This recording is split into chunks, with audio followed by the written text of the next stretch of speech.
Well, welcome everybody. We are super excited for our guest today, Robert. He's a third generation family businessman, a small chain of hair salons, which opened their first location in Florida in 1980.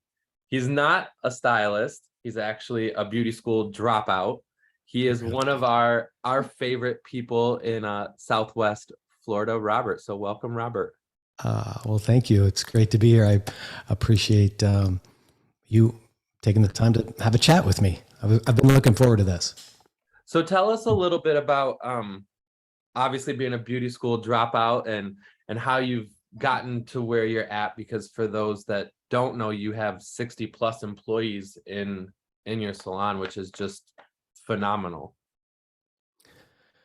Well, going back, I mean, it was not something that I originally had planned for my life as far as being in this business. My father and mother had started the salons many years ago. My father was in the business right out of high school, way back in the, I guess he would have been around the age of Paul Mitchell. They came up together in the transformation of when they went from roller sets to the Vidal Sassoon look of hair cutting and geometric cutting.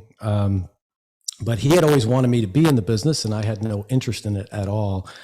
So I went and did my thing. And then when I got laid off, he said, "Oh, why don't you come check it out?" He had always bugged me about it. He really wanted me to do it. And his sales pitch to me was, "Oh, there's so many women. You will love it. All the women, you will love it." And he was always pitching me. He wanted me to come back. So at the time I had been laid off. I didn't have a job, and I figured I'd just give in to him to prove to him that I was right and he was wrong, that this business wasn't for me. I didn't have it. And, there was no way I was going to be him. He was very artistic. He had a business mind too, but he just had that natural artistic ability and that flair that I knew I didn't have. So I came back to work with him. And it was kind of funny because I started going to beauty school. I was assisting is what I was doing, shampooing. And at the time I needed a license to shampoo. So I went and did my 2 weeks to get licensed to be a shampoo assistant. And also at the time, he didn't pay assistants. He felt like, you work here to, your learning is your pay. And he was old school Italian who just believed in, you earned your way. You had to work hard to get whatever it was that you needed. And he was enticing me with a no pay position, like, come on back and work for me for no money. And I know you're my son, but this is our position and this is how it works. And, but in hair school, I ended up going for the first couple of months. And there was this expectation that I should know what I'm doing because my father had a salon and, he had a reputation and I had his name and I should be good already. I was so uncoordinated and so bad. And we were doing, I'll never forget, pink perm rod wrapping. And I was on like rod number 2 an hour later and everybody else was done. And it was so bad. I think people felt sorry for me. It was just really, it was not great, but it was good for me to go through that. And so I ended up just staying as an assistant and learning the business from that perspective. And it was great because I could really understand the business aspect of it. And it allowed him to focus on what he loved, which he loved haircutting. He loved to do haircutting and he could focus on that and not have to deal with, the Florida Power and Light, the new construction, the products coming in. And so I just started filling in gaps for things that he needed. And at the time they were opening up a second salon and I needed help with that. So I just, found my way in that way to work with him. And then also I could see, because they had the old model of, it was a straight commission. And in Florida, in Naples especially, back then, the summers were really, really slow. I mean, everybody took off out of the summer. There was just nobody here. And in the 80s. And I would watch stylists who, did very well during the season, but in the summer they were starving. It was very difficult for them to make ends meet during the summer. So, I saw some things that I saw were missing that could possibly be in this industry that weren't in this industry, like some benefits, some salaries, base pay, just different ways to pay, and different benefits, paid time off, and things that didn't exist in that time period, which he was of the old school, didn't believe in any of that. He thought, like 50 for me, 50 for you, and that's how it works. And I tried to kind of implement some of the things that I was seeing that I thought could benefit the industry from a business perspective. And he and I were a good balance, because he was, he would fight for one way, I'd fight for the other way. And we, kind of met somewhere in the middle where we ended up complementing each other along the way. So that is how I ended up where I am, and stuck with it, because I'm passionate about it. I love this business. I love what it is that we get to do to ultimately we change people's lives forever. And it doesn't take drugs or alcohol or surgery, and their lives are forever altered after their experience with us. And so my role is to make sure that our team, that our staff has everything that they need, that they love being here, that they can't wait to get here and they want to work, so that when they're happy and life's good for them, that they get to express themselves and do what they love and take care of guests in the way that, their heart sings. Robert, you're one of those unspoken heroes to me in this industry. And, you're always in the background, just doing the right thing. And that's what we love about you. And you don't know this, but I talk about you all the time to everybody. And I tell them, I'm like, hey, we have this salon owner.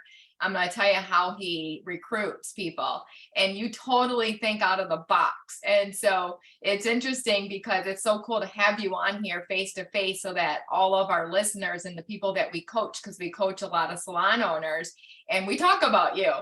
And so I want to talk about what we talk about with you, because you're such an incredible visionary. You think out of the box. I love that so much. You and I are so similar in so aspects, because I was uncoordinated too, and I fired myself. I actually did get the license. I had the stick to it-ness to do it. And, but then I started to do hair, and I screwed up so many people's hair. And sometimes it was my friends, and they left me as friends. And so I thought, what, I need to fire myself. So I did. But it turns out you and I are pretty creative when it comes to business and leadership.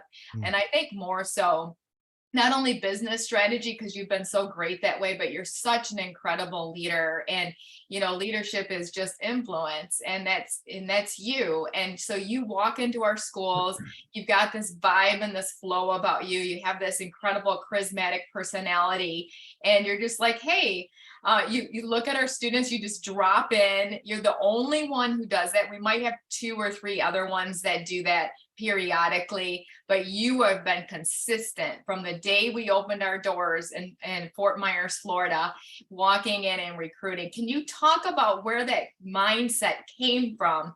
Talk to salon owners right now, because there's many, as you know, closing their doors after COVID, and they realize, I cannot find employees. They're saying there's nobody out there that wants to work.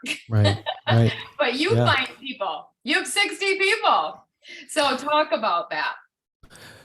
Yeah, and I don't think it was always that way for us, but I think I get so much out of my visits with you guys for whatever it is that you're putting on, whether I'm just popping in or whether I'm at one of the advisory meetings, and I'm surrounded by other owners and hearing what you guys are up to. So I had this light bulb go off in the last couple of years when I was there.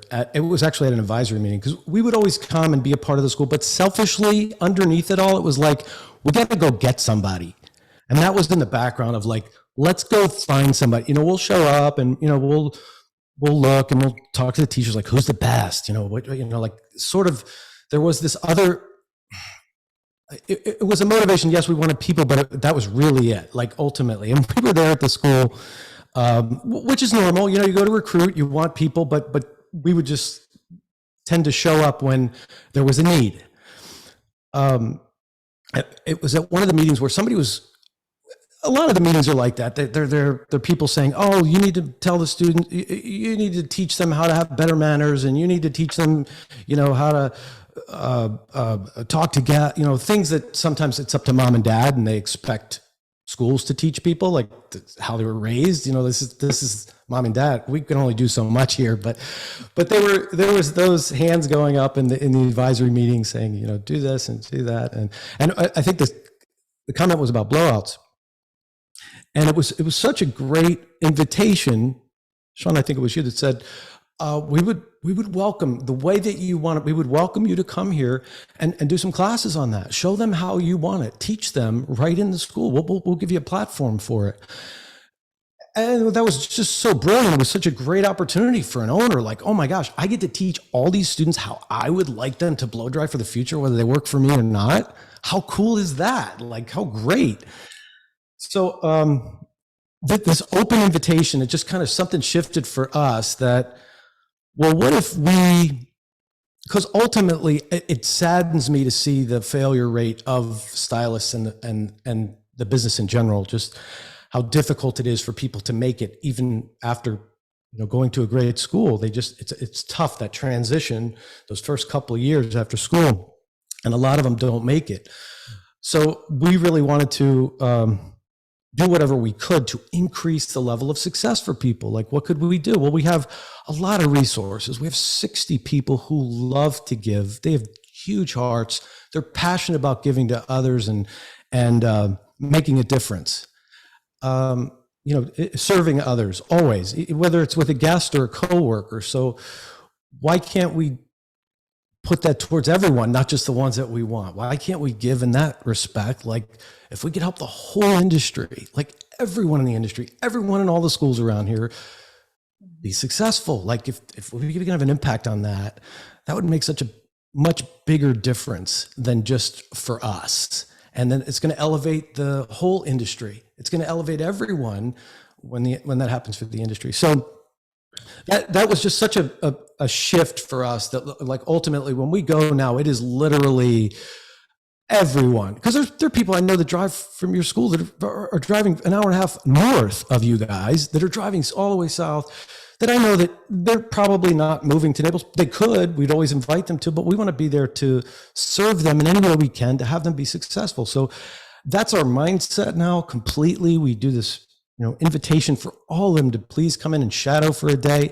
Whether you want to work for, your mom might own salons. I don't care. It's okay. Come with us and spend a day and just feel what it's like in there. We'll learn from you too. So it's just a shift in for us in that. What we've also found is that people then are attracted to whatever our vibe is, because we're not for everybody and we know that, but they'll figure that out and determine if this vibe is right for them, or they connect with a stylist, or they connect with one of the locations. Because sometimes they'll go to one of our locations and it's a different vibe. Our 3 salons are all the same family, owned by the same company, same name, but they're like brothers and sisters. They have a little bit of a different personality to each one. So we invite them to come to spend time in each one and learn from that anyway. So learn from their experiences there. But it really was just ultimately a shift from that conversation for us, like, that changed everything in the way we are about it, so that we want to do more for the industry as a whole.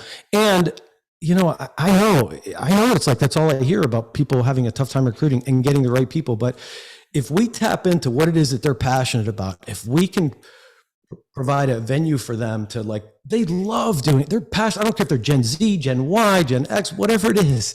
If they can do what it is that they love, they will do anything. They can't wait to do that. And they love it. There's never an issue then about whether they are lazy and all this other stuff. Those are just conversations, I think, that can be overcome by, tapping into that heart. Like, what do they really want for themselves in their lives? And we want to be able to provide them a space that they can fulfill on what they love.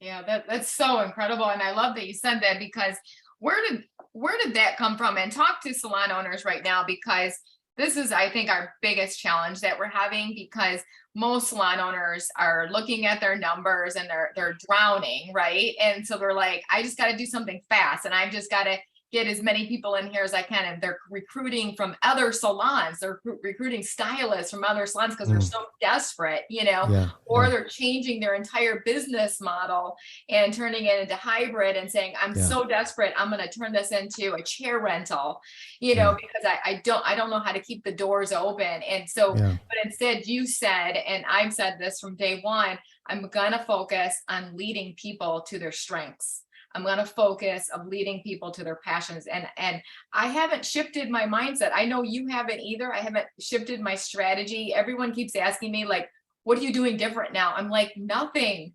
I'm doing more of what I was doing. So talk about that, the importance of that. And what are you doing, if anything differently? And what do salon owners need to know right now from you, Robert? Yeah, it's another thing that saddens me to see that there's the solution oftentimes to them looks like, well, I'll just give up and rent this chair, and then I'll have this commission person over here, and I've got a chair over here, and that creates a really weird dynamic that people I don't think are prepared for. It's two totally separate things, and impacts the vibe of the business. One is you are a landlord, and the other is you are a leader, you are a mentor, you are these other things to these people. You're not both. And I think oftentimes people think, well, yeah, if I'm renting the chair, it's still my salon. It's still a salon. Not really. It's kind of like a flea market where you're renting out spaces to people. And I don't mean to demean it like that, but the truth is you really don't have control over that. And you don't have a team because they can do whatever they want. And as the IRS catches up, they have 85,000 new hands to help catch on to that. They're going to be aggressive about that, especially around salons. They're after small businesses like, hey, who's paying and who's not? You're calling them an employee and they're not, and you're not paying the taxes on, there's going to be a lot of ramifications to it, which is scary. But I also think there are two separate things. A lot of times a person will open up a salon, is a phenomenal stylist. They're so good. They have a full book. They're extremely talented, and they might be in a salon or somewhere where they say, well, I'll go open a place and then I'll have that. I'll get all the money, or maybe the mindset isn't that owning a salon and doing guests, they're two very different things. There's a business side of it, and then there's the artistic side of it. And most people went to school because they love the artistic side, not because they want to work on the numbers and develop people and deal with moods and personalities and everything that comes with leading a team. So there's that whole other side that becomes difficult to deal with because it's not the same. It's not just, you're dealing with human beings who every one of them has different wants and needs, and they're all in different places of life. I mean, right now we have one employee at one end who's 16 and another employee at the other end who's 70. So we have 3 or 4 generations of people. They're all in different places of life. They have different needs, different wants in life. And it can't be cookie cutter for that whole spectrum of people. Also, as you said, people have different strengths. I might have 2 people that are level 1 classic stylists, but one of them is naturally excels and is really great with guests and has a high retention rate, but the other one might not have that. They might struggle a little bit more. They might have take a little bit more to learn certain things, but they're great with the support of the rest of the staff. They're really great at keeping everybody together, keeping everybody on task. They support everyone really well. And just because that one's numbers aren't the same as the other one, well, this one also provides value to us that isn't measured the same way we measure everybody else. So they're part of the culture that doesn't go on a spreadsheet. There's something they add. There's a way they fill in the front desk. There's a way they talk to guests. There's a way they escort them around the salon. And maybe they're just not as fast with, haircuts or foils or whatever that is, but they provide a value in another way. So looking at each person for their own individual contribution is really valuable and important. And getting like my role is for me to support them. Like they're I won't want to say customer, but I'm really trying to do the best that I can to develop them, to have them grow, because they need to grow. They need to. That doesn't mean making everything easy for them and giving them everything they want. I have to challenge them, and that's one of the things we're working on recently, where we want to make sure that we are, raising the bar for people, especially during recession times where money's tight, gas is tight, like expenses are ridiculous, that we have to make sure there's a tremendous amount of value for the guests coming in. We have to make sure they're getting so much more and even more for them to, because they're scrutinizing everything right now, just like we are, like, do I really need this? You look at your Visa bill at the end of the month. How many recurring charges do you have that you're really using? Like, how many, do I really need all these? Do I need Hulu? Do I need Netflix? Do I need, we're starting to think about those things as gas and everything is going up. Everybody, our guests are doing the same thing. So we have to provide an extra level of value to people. And what does that look like? We have to raise the bar. We have to challenge people. We have to say, we have to do more, be more. And sometimes people don't like that too, because we were at a comfort level. I think we got a little comfortable because we had a phenomenal season. I think everybody around here did. It was really, really busy. Everybody's moving to Florida and loves what's happening here. And then summer came, and summer always comes, where it backs off a little, but we didn't have that 30% growth that we had during the season. We didn't have that 30%. So it was like, whoa, okay. There's the recession, there's things going on, and there's people who were dying to get out of the area that left just to go on vacation because they hadn't in a couple of years. So it's forcing us to challenge people at the same way, because they have to grow. And if they don't grow financially and spiritually and emotionally, they get stagnant and they don't, they default to whatever's in the back room, which could be, nonsense, whatever was on TV last night or whatever. What I love about your company is you talk about it being an employee-based teaching salon. So talk a little bit about that. Yeah, and I think we've always brought associates in, or always brought new stylists in, or recent graduates from school, and developed them on our own. We have from time to time hired people who are experienced stylists, but that's not the norm. We don't recruit. If we ever did, we do not want their guests. We do not want anybody with a following. So we've had that happen on a few occasions where the humility was there, where the willingness to want to work in our culture was there. But for the most part, we hire recent graduates of cosmetology school, or people who've gone out in the industry. They've graduated a couple years ago. They've worked at a few different places, which sometimes we like that too, because they get to experience other places, and they come back and they say, well, we met you in school. We think we're ready now. We would like to join this program because we thought we maybe had it all together, and we thought we knew what we knew, and we realized we don't know what we don't know, and we could use the support of your program. And a teaching salon is what we are, in that the people who are the lead stylists are always in teaching mode, in that they're working with associates and always accountable for kind of raising them. Aside from our classes, which we have a ton of classes that are develop them, like the master's program, we call it, Masters of Hair. But a stylist has to have the humility to want to always give and teach. And so that's sort of the culture that we've kind of built, and it's really important to us, that everybody has a heart of a teacher, and that they want to give and teach at all times. So and a lot of people who are getting now, a lot of these recent graduates, many of them have never worked anywhere or haven't had a job before. So it's so there's not only the aspect of the hair and the service part, but also there's a lot of life lessons that we're teaching people, how to, if people still write checks, what is a check? Some people have never seen a check before. I mean, they're going to be gone soon anyway, but like teaching them about life. Or what is a 401k? We have a 401k. Well, at 18, you start putting in just 10%. At 40, you'll be a millionaire. I promise you that, like educating them on that side of it. And so there's a lot of aspects of teaching, but it's all in the, it's in the DNA of us always.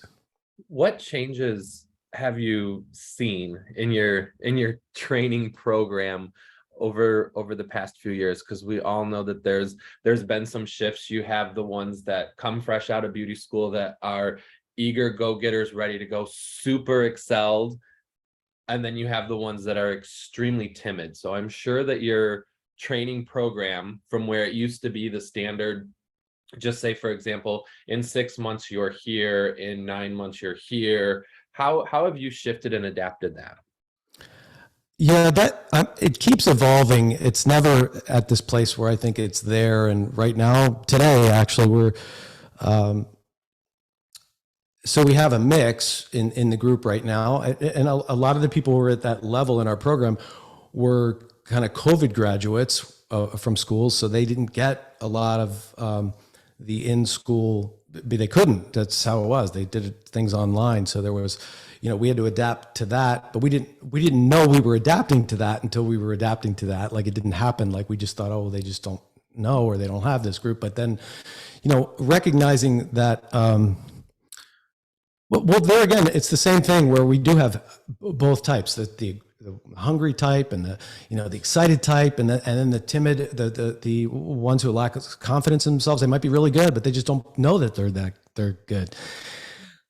We adapt, are continuing to change things, and today is one of those examples. We get them to this certain level where they've gone through maybe our series of haircuts, and some of the other educators in our group could answer this better, but I'm going to give you my version of it. They've maybe gotten certified in the cuts, or certified in the colors, or certified for our level of certification of what we expect of them. But that doesn't mean they have the confidence or the experience to do a $75 haircut. They might be able to do it, and we know they can do it. They just don't carry themselves like they can do it.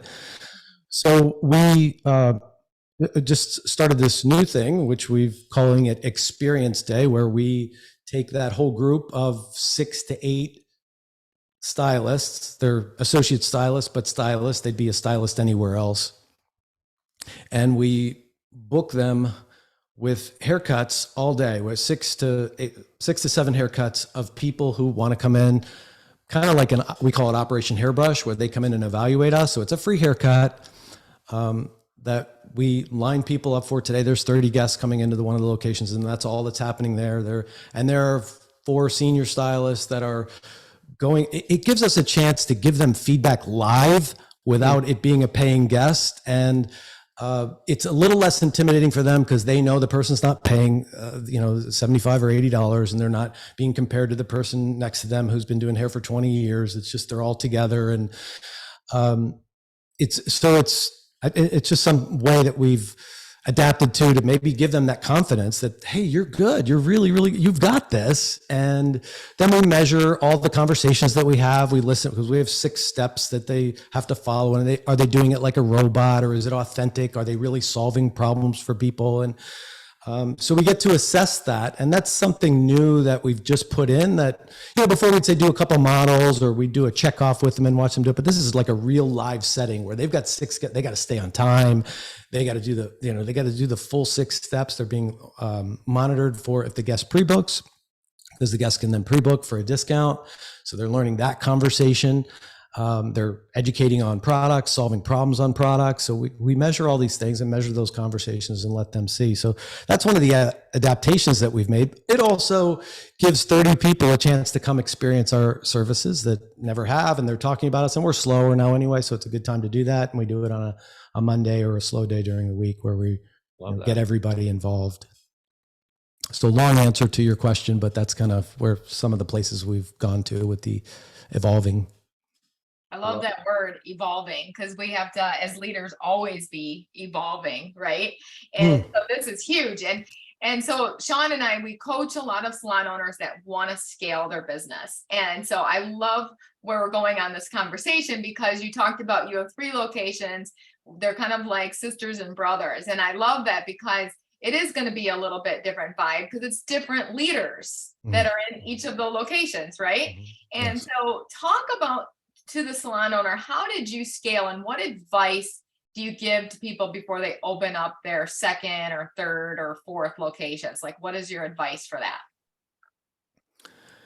Yeah, I don't know that I have any. I mean, I could tell you what our experience was like, but when we first did it, I don't know that I have the answer for it, but I know when we first did it, it was literally, we just put our name on the building and throw some people in there. This was way back in the day when we opened the 2nd location, and that was such a huge failure because everybody had these expectations of Salon 1, where all the success came from, and then we just put our name on the 2nd one and threw some people in there.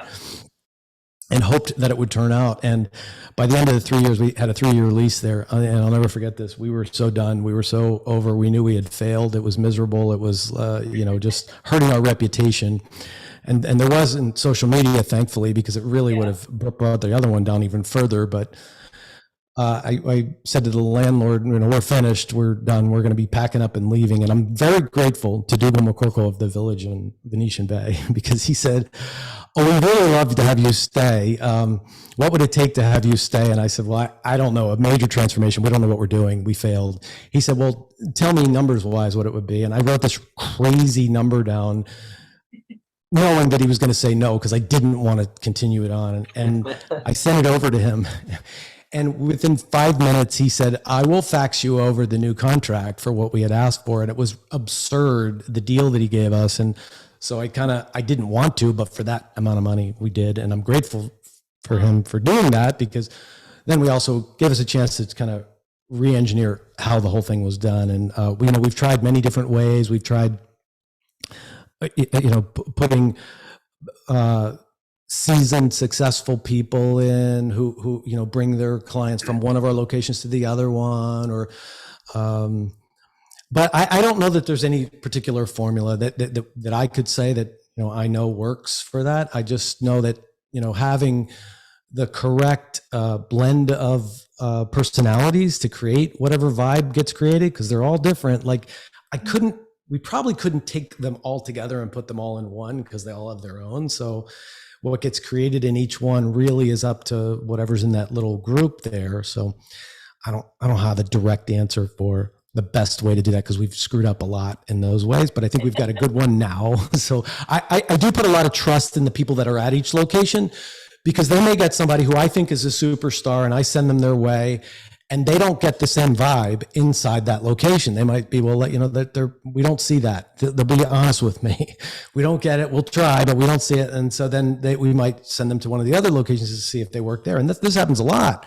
And then they'll blossom in the other location. They just weren't for that one. They weren't for that vibe. So I definitely had put a lot of trust, and I do trust that they know, because they work with them every single day. They know what works for their environment. They know who works. I may think I know who's going to be good for them, but they're the ones who are there with them every day. So I definitely put a lot of stock into what they say they need. Yeah, that's so good. As a leader, like a leader has to read their people. And so, like you said, like really looking at what do they need. And I think as leaders, that's where we fail all the time, because we're trying to take, this nail and put it in, in the wrong spot. And it's like, if we could just move them, and we've watched that even in our schools, we'll move a different leader into another location and they flourish. And before they were struggling, and so we always say, are they struggling or are they thriving? And so what does it look like, and what is it going to take for us as a leader to help them to get to the thriving? And I think we ignore the people that are struggling, and we don't have those hard conversations with them or ourselves with that matter. How do you stay in that mode of always communicating, Robert? And how do you communicate? And what does that look like within all of your locations? Well, I don't know that we're always in that mode, and I need to be. A lot of times, it takes a problem to motivate the next initiative, or something flares up, or some undelivered communication happens that I wasn't aware of, that I wasn't paying attention to, that maybe didn't make its way back to me, and then it shows up as this big issue that maybe could have been addressed much easier if I'd been had a higher level of communication. But that's kind of so fundamental to everything is the communication. And I know we don't have that mastered, especially between locations. And when COVID happened, we used to have regular meetings, and we in person and all, a lot. I mean, too many. Now they look back and say, well, we had a lot of meetings, and I see that there was, what was the true value of them and what was the true purpose. But it is necessary to at least make sure people understand why or what, and they may not, because I try to like share like why and what we're up to right now. Like we had to draw a line and say, listen, we need to step it up. We were in survival mode post-COVID for a while, and we stayed in that survival mode. Like we literally were just hiring whoever walked through the door because it was a body, and we were just thankful that they showed up. And it was like, great, we got somebody.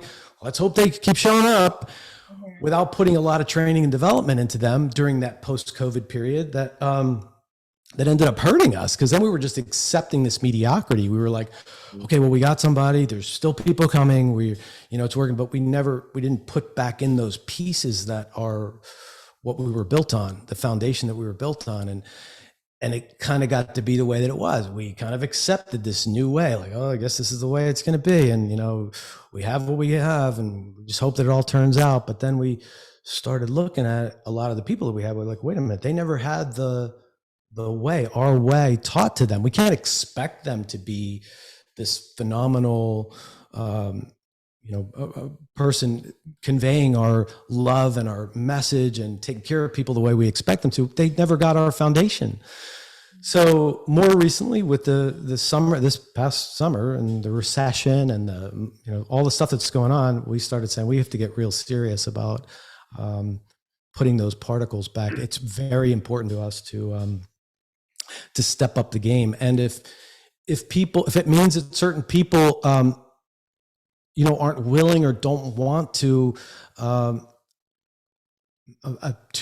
get to the next place, because we have to shift gears all the time. We're always, making those, evolving every single day. And I do this a lot. I change my mind on stuff, and I'll shift gears and want to go on. And I know it drives people crazy that, oh my gosh, I thought we were doing this. Well, now he's doing this. What is he doing? Well, my role is to make sure that we grow, we develop, we continue to evolve and be better. To be here 42 years, it takes something.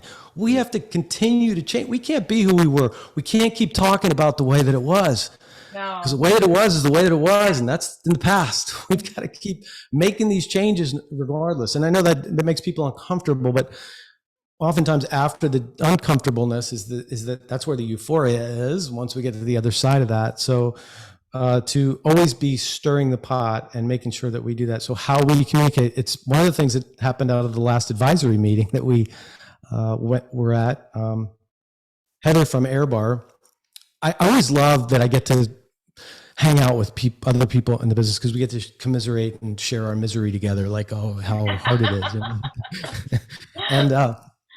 And I love that. And Heather and I were talking, and Debbie, I think from Felix Andrew was talking about people texting her at 2:00 in the morning, and how there are always problems and things she was doing. Heather said, oh, well, there's this thing we have, it's called Slack, and we use Slack, and this really works out well to communicate.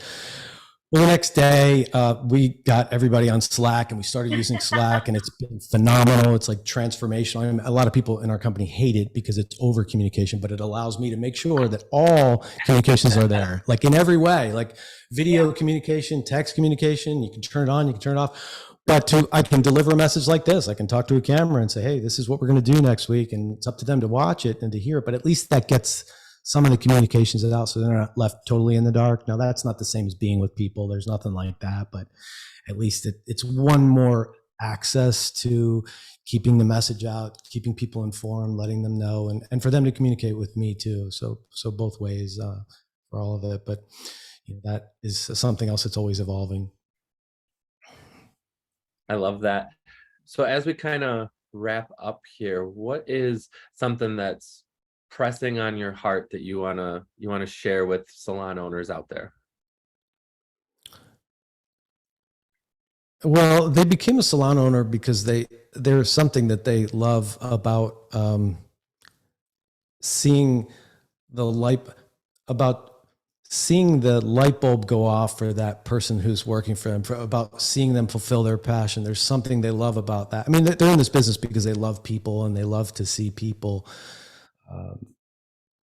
shine. They love to see the light go off in people. They love to make a difference with people. And as a salon owner, especially, there's nothing greater than that. And I know it's very disheartening when you have an employee who you try to do something for, and they don't see what you see for them. And it is heartbreaking. It hurts sometimes, or they leave, or they don't buy into what it is that you're doing. And people get to this point where they just kind of want to throw in the towel and say, forget it. But if you work with, if you're working with your group, and whether it's one other person or 10 other people, it doesn't matter the number. Just together, if that person believes in you and you believe in them, you guys can move mountains together. So you don't need that big group. I know there's a lot of fear around losing those other ones that, you know, might be bringing in so much, and they have so many guests, and there's a lot of fear around pleasing them and making sure that they're happy because they're helping pay the rent. But ultimately, you don't sleep at night when it's like that. You're always looking at their face. Are they happy? Are they unhappy? Well, they left frustrated. They left a message on Instagram that they might be leaving. And there's this whole insecurity around it all the time. But if you're working with whoever it is on your team and they love you and you love them and you're both passionate about what it is that you're up to, you could just work with the two of you and then work your way up from that, because it doesn't matter the size of it. When there's that fear of losing or that frustration where you got somebody where you're spending so much time on them, trying to turn them around and get them to believe in what you believe in, they're not sellable. They're not. Like, maybe they don't belong on your team, and that's okay. You don't have to try to have everybody. Maybe everybody's not for your group.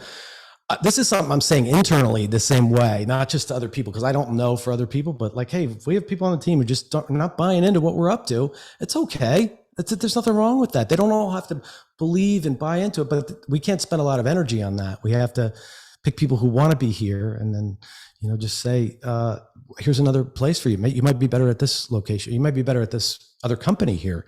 I'll write a nice letter and help you get a position over there. So I don't know if that's like, you know, any wise or words of wisdom. It's just what we're living by right now in this moment. I think it is. And I think people need to understand that. And so what's the best way, Robert, for people to get a hold of you or to find you? ROP Salons is all of our stuff. So ROP Salons, Robert of Philadelphia Salons, is all of our, you know, handles on all the social media, whether it's TikTok or Instagram, Facebook, our website, ROP Salons, Robert of Philadelphia. So perfect.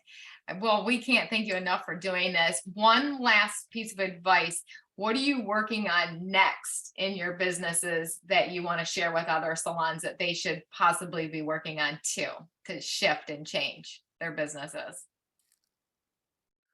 Well, the thing I'm really excited about right now is what we're doing today. And I mentioned this earlier, was that we're doing these live simulations where we're bringing 30 people in who've never been here before, and going through the full experience. We call it the experience day. So we're doing these days, and I don't know how all this is going to turn out, but I know if nothing else, everybody's getting learning and developing more. So during slow times, we're pulling these people, and people saying, well, you're doing our hair for free. Well, we are, but that's like, I call it a marketing expense to develop people, get people talking about us. And maybe these people will never come back again, and that's okay too, but they have experienced us. They know what we're like. And we can also invite them, which we do at the end, to say, hey, if you loved your experience, would you mind going on Google and writing a review about us? So that boosts our reviews. And you know, we do have to tell them, like, listen, if you don't love it, let us know. We'll fix it for you. We'll make it great. You don't have to tell Google that yet. Make sure you love it. We're going to make sure you love it.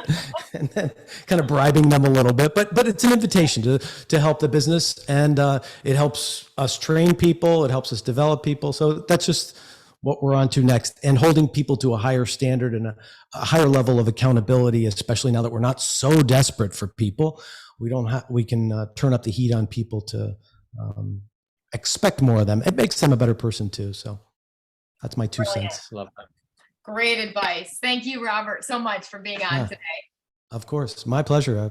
I appreciate the time. Thank you as always. Have a great day. You guys too. Take care. Bye, Robert. Bye.